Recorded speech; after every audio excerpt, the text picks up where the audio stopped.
Good morning and welcome. We will give everyone a couple of minutes to join the webinar, and then we will kick off.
Okay, hopefully everyone had time to join us this morning. Good morning, very warm welcome. My name is Irene Durenko-Smith and I'm Head of Fujifilm Process Automation. Together with CodeBlue, we're part of the wider Fujifilm family and our joint focus is on helping Kiwi businesses work smarter. Thank you for joining us for the second webinar in the innovation series. And today we will cover the topics related to data governance and how you can get the most out of your business data to improve business performance.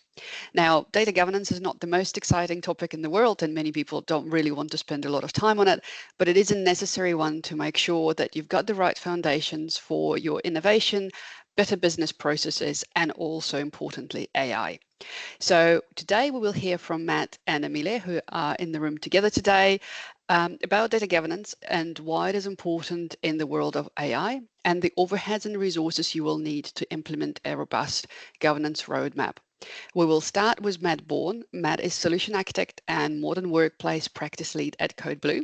He has over 20 years of industry experience and at least 10 years working with Microsoft 365 technology. Matt is an early adopter of AI and very passionate about responsible use of AI with a focus on data governance and security. So that's his favorite topic today.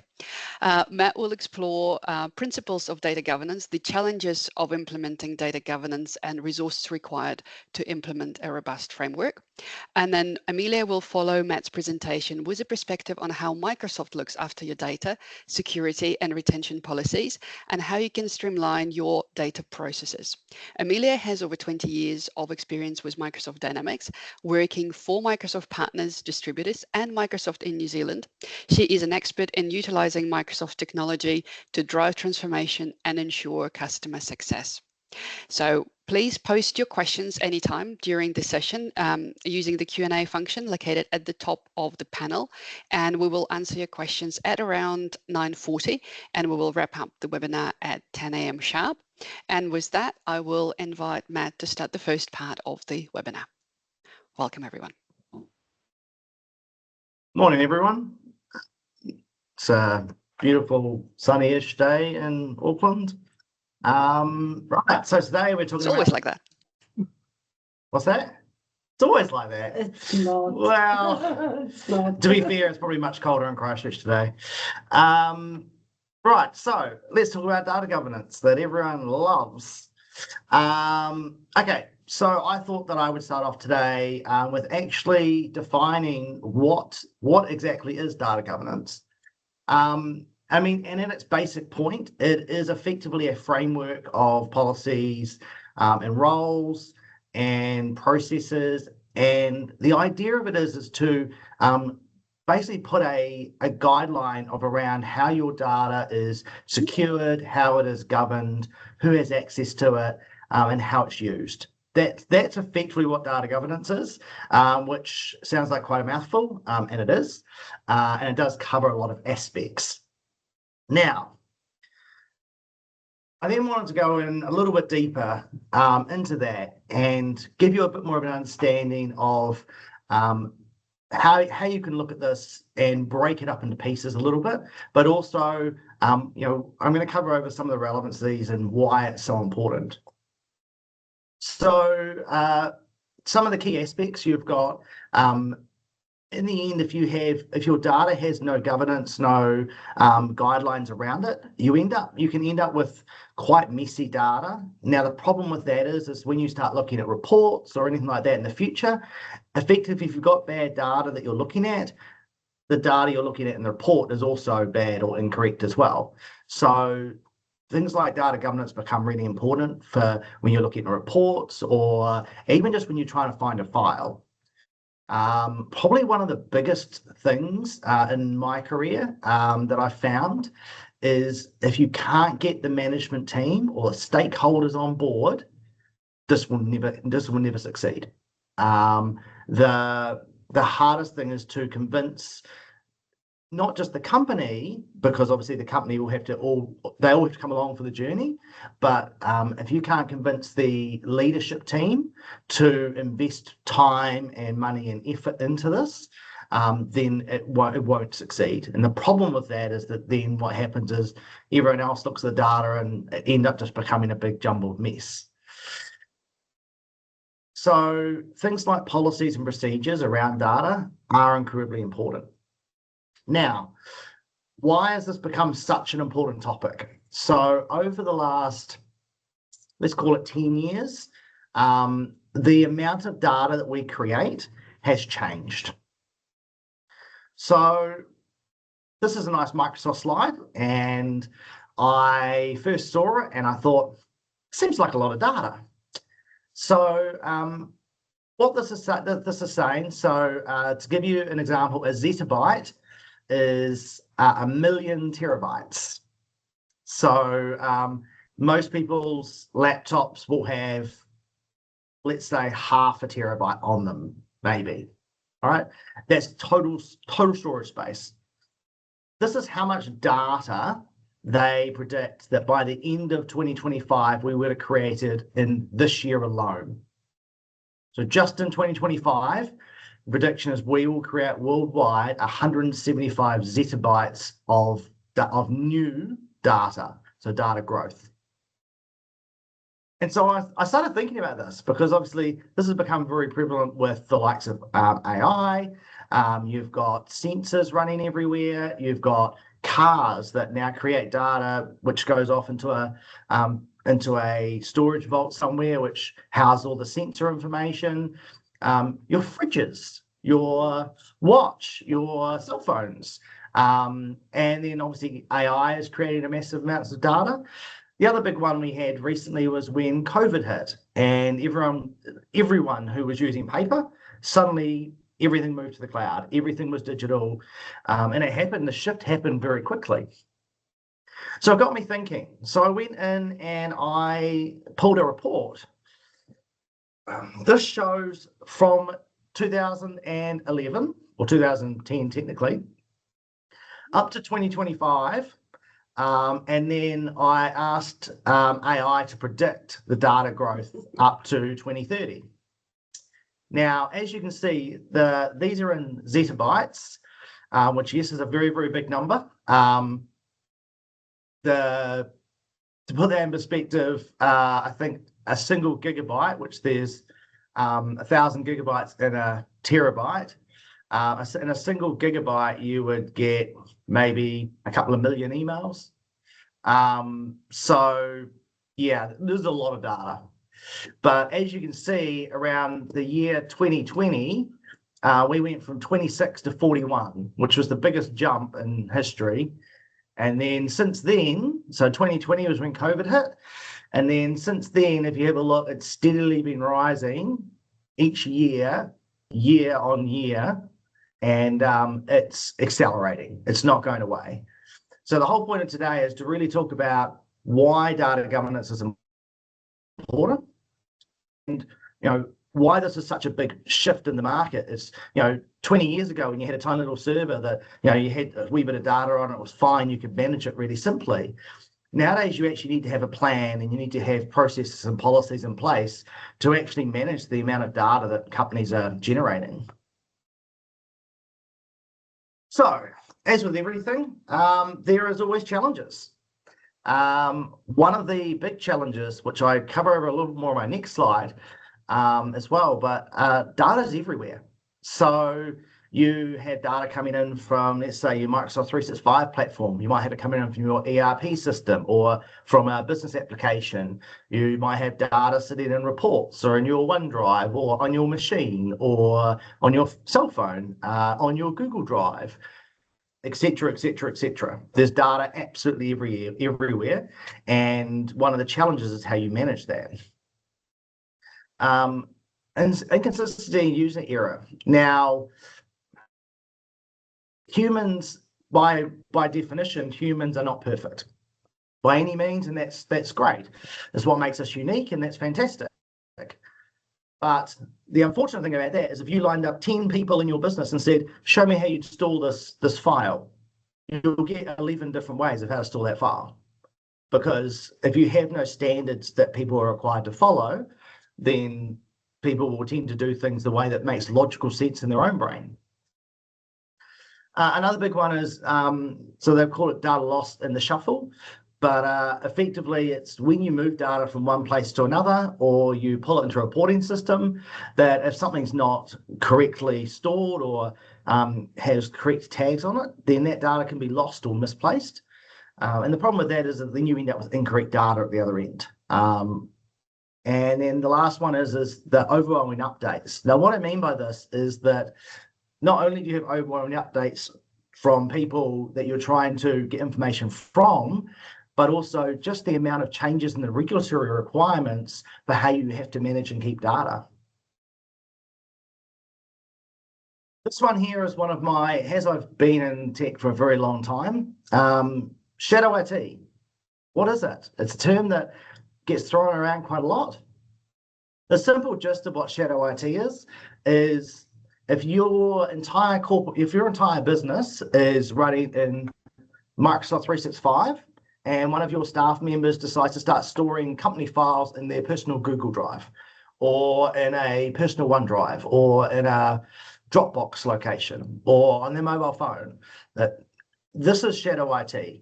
Now, there's a great example of this.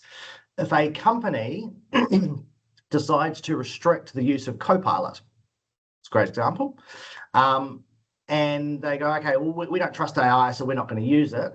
Now, instead of putting policies around it so that your staff can use it, the other option is that you go, okay, we're not going to allow anyone to use it. Now, the problem is what people do is they'll go and use things like ChatGPT, which you have no control over. They could be putting company information in ChatGPT, and that's then training the model. So sometimes allowing your staff to do things and allowing it to be controlled in a healthy way is actually more productive. So shadow IT is one of those things that it's been around for a really long time, but now with so many options, it is something we do have to be very mindful of. So one of the things I want to talk about here is just a bit of an overlay as to some of the steps that you should be thinking about. So one of the first ones is obviously knowing and understanding your data. Think about ways to protect your data. So this could be policies, this could be security levels, this could be having it monitored, preventing data loss. So data loss normally comes from either inadvertently oversharing a file, or it could be from someone maliciously trying to steal a file.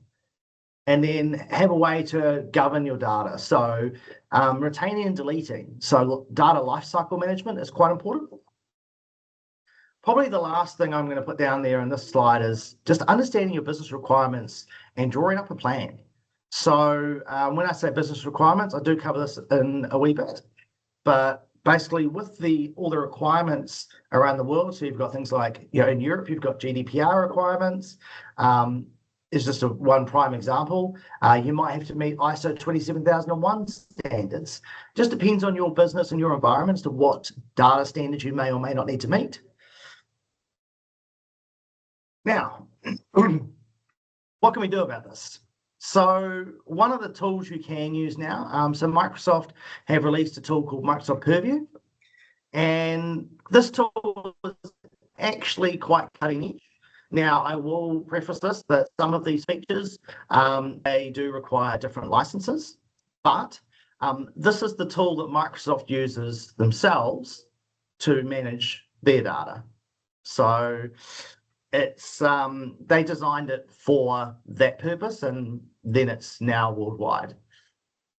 So one of the big things around this is you can obviously use it for records and data management. So these are the different types. So you've got built-in to be able to classify, retain, which is your life cycle management. It allows you to do it with minimal end user impact, which is really good. Then you've also got intelligent structures, which I'll cover through in a second. But this one does require an extra license if you want to do the full automated side. And this will help with reducing some of the workload that your staff would need to do to maintain data governance.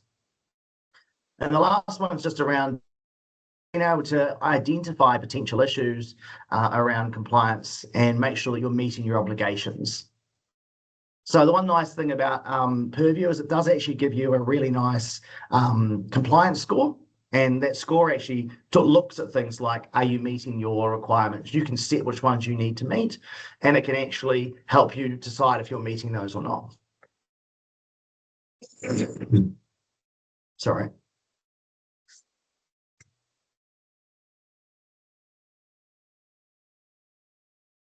Right. So you've got some built-in records for management. Preventing productivity losses is quite a big one. The other big one in there, which is the third one down there, is actually secure information effectively. Now, this could be using a mixture of Microsoft 365 compliance, or it could be using external products to do this. But either way, securing your data is a really relevant point. I was at an event yesterday, and one of the big things that came out is that New Zealand tend to have a bit of a we're too small to be targeted attitude in general. And it can be a little bit it's a bit interesting about the way that because a lot of us have small businesses, and just the way that people look at that, they're like, oh, we're too small. It's we're not going to be targeted. The problem is that New Zealand targeted, and so securing your data and having controls around it is becoming more and more important every single day. Now we've now got classify your data. So you've got a couple of ways you can do it. So one way is you can do a manual step where you can create tags and labels, and you can manually apply those to your files as you go through. Now, manually doing them, that is fully included in your business premium. Now, I'm not going to steal Amelia's thunder because she does cover into some of this in the licensing in a wee bit, but there is some of these features here, there's add-ons that will help you achieve some of this. But these are just some examples of what you can do, right down to having your files automatically classified based on a set of protocols or an algorithm, or if all your company internal information has a particular code on it, you can have it look for those codes inside your files and will automatically classify, put sensitivity labels, etc. on them. So it is really powerful. It is a very, very cool product. And then the last one here is just having visibility. So one of the biggest downsides I see for a lot of people is that if I was to sit there and say, hey, how would you, let's say you had someone came to you and said, hey, we need you to meet GDPR requirements. Now, for a lot of businesses, they'd look at it and be like, where do I start? And this is a big problem. Where do you start? So a lot of the time I would generally come in, I'd have a sit down and say, right, what do you actually need to meet? and let's do a bit of an audit and analysis of your data. The first thing would be is trying to understand, what position you're actually in at the moment, because everyone's in different situations in their digital transformation journey, and that's great. But yeah, so for this, it's really important just to have a bit of an understanding of your data and where it actually sits and what it does. Last thing I want to just bring up, this is my last slide before I hand over to Amelia, was just some of the different regulatory requirements that exist around the world today, and this is growing. There's I haven't got the one from Australia in there, so they've got one now as well. And then as you can see, if you're dealing with people in these countries, you may or may not have to meet some of these.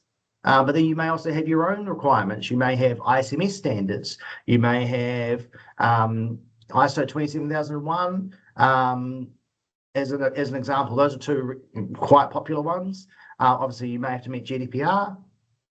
Now, any of these here, if you were audited and you were supposed to meet them and you didn't, can actually cause quite big problems. So things like Purview can really help with this, and it can actually help align and give you a bit of oversight as to what you actually need to do. And obviously, we're here to help as well. If you'd like more information around how we can do this, if you'd like a demo of how Purview works, then definitely put that in the feedback, and we can arrange a demo to come out and help you out with it. And I'll hand over. Cool. Good morning, everyone. Thank you so much for taking time to listen to us. So I guess Matt's said this a couple of times today, data's everywhere. But I think, I'm not sure if you've heard this terminology used by Satya or anyone actually. I'm sure IBM and AWS, everyone talks about this new classification that data is the new currency. And I think that actually lands quite well, because if you think about the amount of data that you as a business has been growing, and Matt talked about the prediction of that growth, your data is such a critical thing. And I think for me, three things stand out. It is the security of your data, the availability of your data, and then what's the other one? Sorry, security, availability, and access to the data from various systems. And I think the data that you are using at the moment are enabling you to provide new insights. The data that sits in your system can now actually help you make better decisions going into the future, comparing years previous to years now based on seasonality or whatever your business is about, and then help you drive better business outcomes. So the next, just one thing around that. So Amelia made a really good comment at the start there around data is the new currency. So I want to resonate on that, and I'm going to challenge everyone. Have a think about this. How do you think Google got to where they are? It's all on data. 100%. That's their main revenue stream is data. So it shows you how powerful data can be if it's controlled. And if it's utilized. So you'll have data in your businesses. Obviously, you might not be able to be a Google, but that data can still really work for you. So if we think about the first webinar in our series, we were talking about Copilot, agents, and this is where I'm bringing the governance a little bit more into reality for businesses. So you're thinking about your Copilot chat with web knowledge. Now that could be ChatGPT, and actually putting your business knowledge or your business IP into a ChatGPT that feeds the whole world or you can use it within Copilot itself, within your company data, where you can actually then start using large language models to teach your company organizational data to act on certain prompts and things like that. And then we have the Microsoft 365 apps. So we're talking about Dynamics, we're talking about just your productivity tools like Word and PowerPoint and those things. Yeah, all the things that are on the, at the bottom. And then the Copilot Studio. So this is where we are building agents to actually bring a new UI to the user, to put in a prompt to go and look for data that sits in your organizational data and then bring information back to the forefront.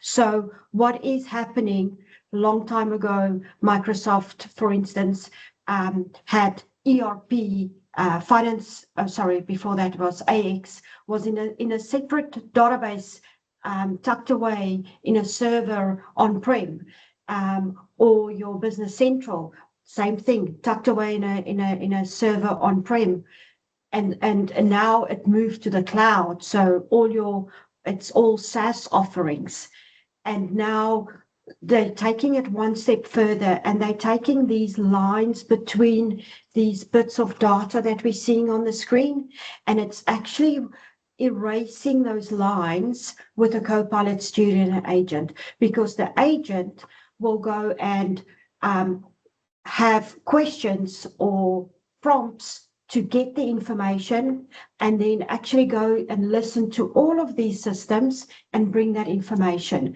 Then the agent can then go and say, okay, well, what do you want to do? Okay, now I want to update this opportunity. So through the agent, which is the new UI, you look at the data, or you connect with the agent, and it goes and populates the data into those business applications. So what I'm trying to say is the boxes are fading away, and we are bringing information in another way to users that makes them more productive.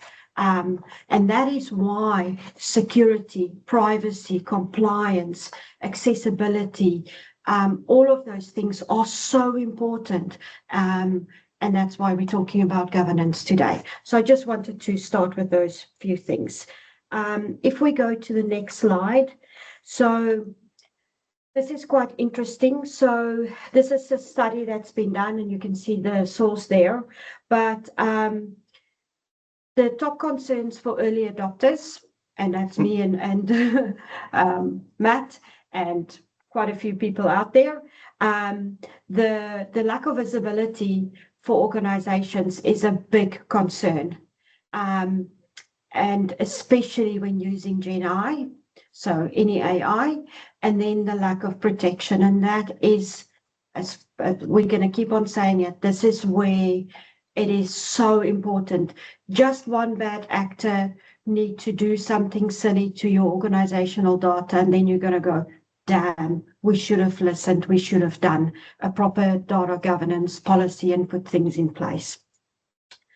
So if we then go into the next slide, and we just talk a little bit about, and I think Matt's covered this in quite a few of his slides, but it's the oversharing or data oversharing, and the sensitivity of that data. And one of my slides further down talks about a little scenario where you can go, oh, damn, that makes now sense. And why have we not put this stuff in place about data oversharing? And it's really, in the scenario, you'll see it's about storing your customers' credit card details and stuff like that.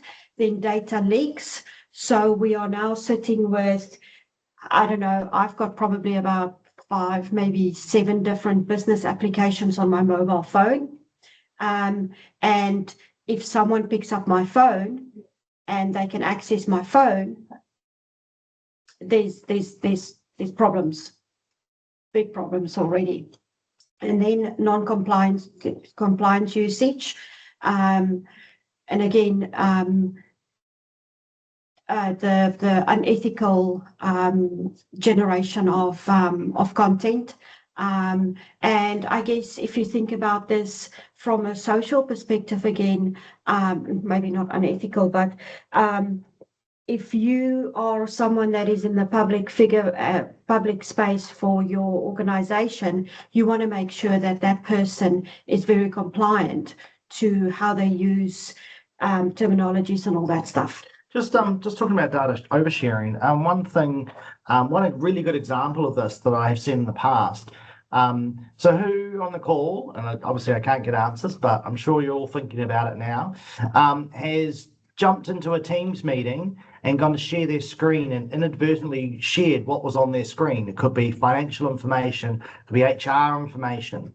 Could be email. Could be emails. Now, the cool thing about if you use things like Microsoft Purview, there is features in there which, if you tag a file, let's say it's an HR file, and you tag it as sensitive internal only, when you jump into a Teams call, it blanks that file. So on the screen, they just see a blank section, and it's just black.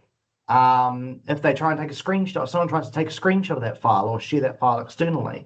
And so we're not saying that all of this is malicious. Some of it could just be inadvertent, or people are in a rush.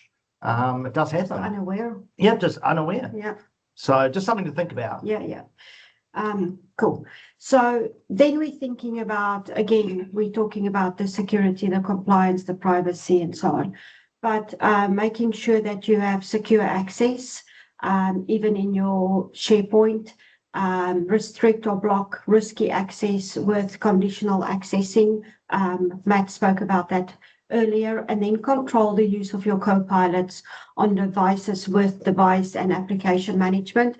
So because we are in this world where we are so excited about all the cool AI things, the co-pilot things, the agent things, we have to make sure that we are making no terrible mistakes, leaking our data and all that stuff. So protecting sensitive data, so you can put the labeling, the DPL policies, the audit logs, and I'll talk a little bit about that from a Dynamics or a Dataverse perspective, because that's where I live. Is in Dataverse, which could be any of your business applications, so D365, finance and operations, Dynamics CRM, even Business Central. You can actually put your audit logging on per table, and you can also then do retention per table as well. And I'll get to the data retention in a little bit. And then govern co-pilot usage. I know in our previous session, we were talking about how cool Copilot is and the fact that it's just doing and saving us so much time. But if you don't govern that really tightly, it is going to bite you in the bum at some point. So, yeah, just wanted to cover that. Now, we spoke about this a little bit earlier. Matt talked about the 2 or 3 different versions of how you can use Purview or foundational security or comprehensive security within Microsoft. So with your business basic or your business standard, you have these foundational security controls, which is MFA, search and export, audit logs, retention, deletion, restriction, SharePoint searches. Matt's not a big fan of the restricted SharePoint searches, but that's a discussion for another day. And then we've got comprehensive security, which you can use Business Premium for, and that's just an extra security layer with a bunch of additional functionality tools. And Matt's the man to talk about those things more than I am. I just want to add in here, just to make this really clear, what we're talking about here is data security. We're not talking about overall security. Yeah. You would still need to have security products around on top of these. This is around data security. So around, things like e-discovery will allow you to go off and, research and look, pull information about people that may have left the company and things like that. But this is purely around data security and health. Cool. Thanks, Matt. So now we're talking about a few little scenarios. So this is a little bit about the SharePoint security thing, but I just want to see how this lands, because I think this is critical, and we have the same scenario for a business application that we're busy putting down for a customer. And yes, they've asked us to store credit card details, PIN numbers. They work with disabled people, but it is so critical to think about what is the data that you have in your system, if you are compliant even to store that data in your system, and then how you are bringing bits of information together where someone, if they get access to your application, how compliant you are. And also how do you ensure the sensitive data is not exposed, and data breaches and compliant issues and things like that. So the solution is protect sensitive file shares with your Microsoft Business Basic and Business Standard, and just putting in those policies, the what's it called? I forgot the word. Compliance policy. Yeah, but also the tags and the files and the data classification. All of those to make sure that your stuff is restricted and you can't actually get a full picture of a person with maybe some credit card details and things like that, where it can bite you in the backside. The scenario just takes that into the same sort of level, but with different layers, with the business premium and how you can encrypt data through an encryption product that comes in with business premium, which is what we're actually looking at implementing for this customer around the credit card details and PIN numbers and et cetera.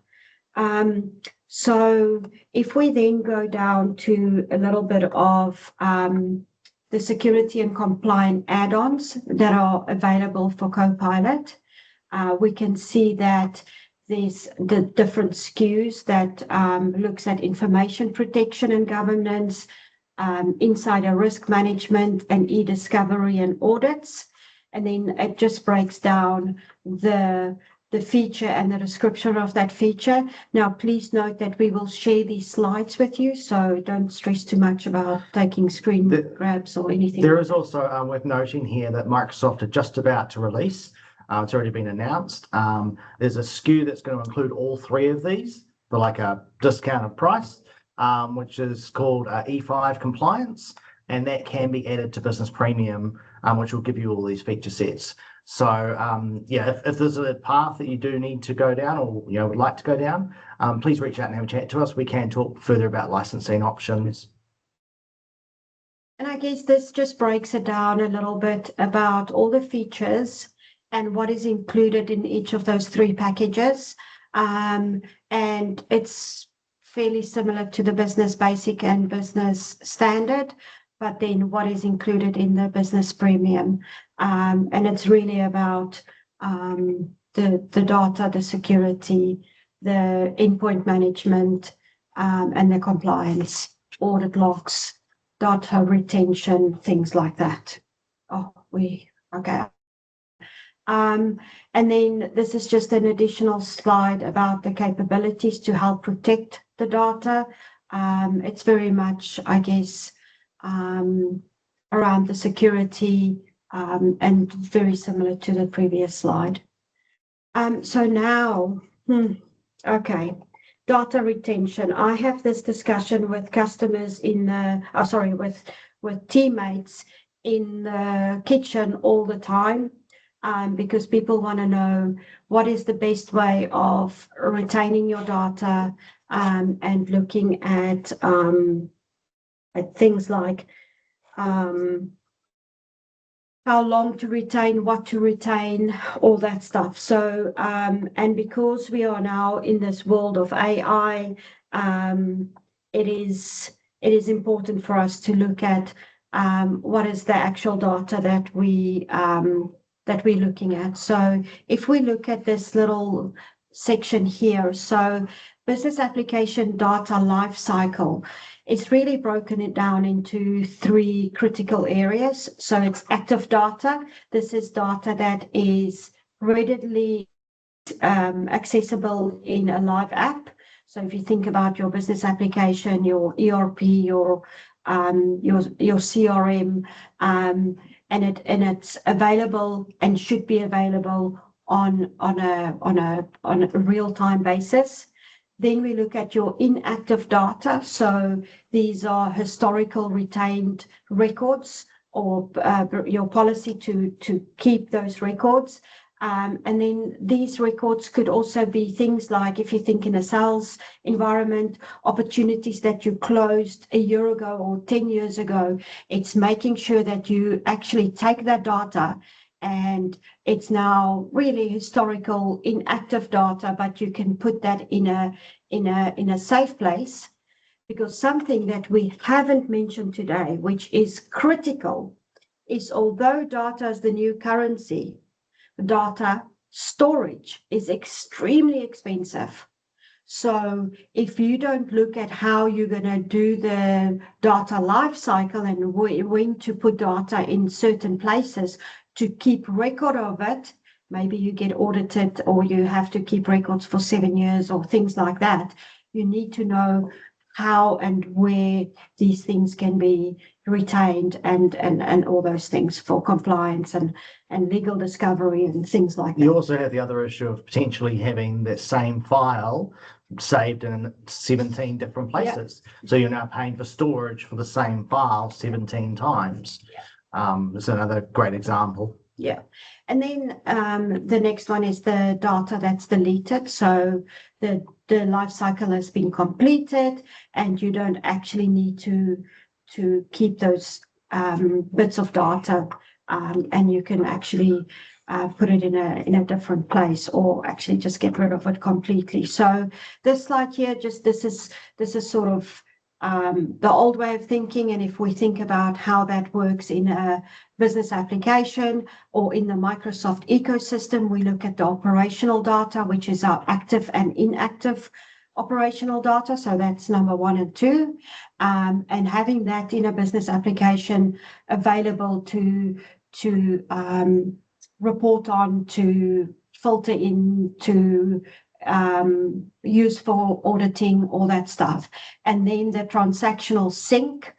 So making sure that if you need to have that data somewhere else and secure it, that you can do that in a different environment. And then your inactive operational data for historical purposes, for analytics, for audits, for legal discovery, for all of those things.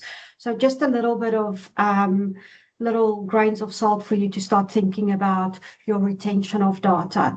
Now, our data, the long-term retention is also quite a big thing, from where to put that data, what is the best place for us for cost saving, and also have it in a single view. So we've got our quick find, which is our Dataverse, and I've spoken about Dataverse a little bit before, but that's basically a relational database that sits at the back, which is actually a SQL table, really, that sits at the back of most of your business applications, depending if you're Microsoft or AWS or whatever. But we're talking Microsoft, so it's Dataverse.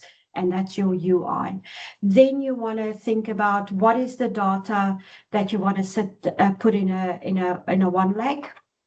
So that's just a data lake where you have security around it, so that we have governance around that. Or you can have the little links, Synapse links. Sorry. For your your customer analytical platforms. That's just a couple of things for you to think about around your long-term retention plan for data. Okay, so how can we help? So like our previous session, we've got two sides. We have the CodeBlue side, we have the process automation team. So let's go back to Matt. He's going to talk to you about how they can help for your governance. Yep. So we've got consultants that are able to help with data governance and compliance strategies. Obviously, we can talk to you about Copilot and AI compliance. We can also help you write AI policies. So a lot of companies are struggling with this at the moment as to how they define this. We can also help with restrictions around, other AIs if you'd like to stop some of the shadow IT going on. Implementation, we can definitely help roll these out, and obviously audits and data security to meet your business requirements. And then from a process automation point of view, so what we will do is we can come in, we can work with you, make sure that we get the right stakeholders involved. As Matt said earlier, it is critical to get your C-level executives across this as soon as possible. So we will work with you to build a collaborative vision on how to govern access to your business application, your Copilot, your agent, how to help you mitigate device risk. So having data on multiple devices, protect against threats, and look at how we can help you put that plan together, the securing and the governing of your application data, and then also discover the use of AI apps. So if you are planning on in your digital transformation to go through, hey, we are thinking of adding a few apps for a few business problems that we are having, then we need to start thinking about this vision of our governance and how we're going to put things in place so that we don't get in trouble. And then we can help you with architecture design, and look at all your business or all your applications, your website, and how we can get your organizational data safe within the governance, and then how we can use that data from a Copilot or an agent point of view to bring things to the forefront, and making your users more productive using easier tools, a new UI to go and look at data all over the place. And then we can also help you with the solution review. So please reach out to either Matt and his team or me and the business process automation team, and we can definitely have discussions with you on how we can help. Right.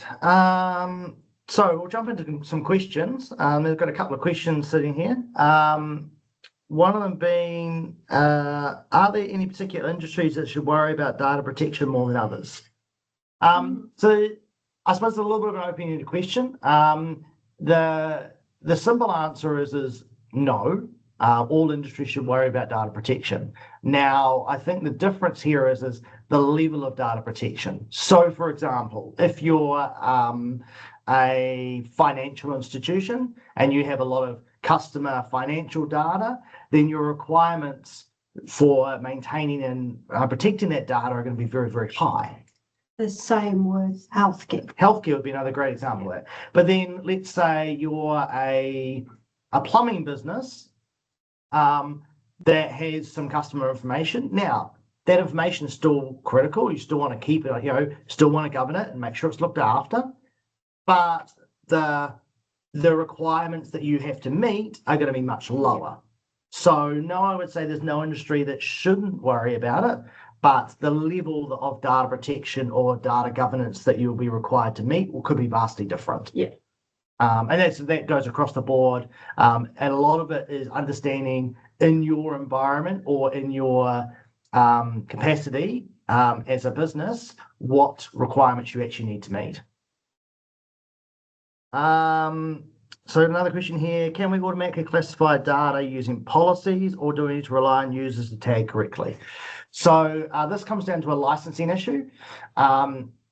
Yes, you can, if you have the compliance licenses, you can set up policies that will classify data for you based on a number of aspects you can put into an algorithm, or based on a number of factors.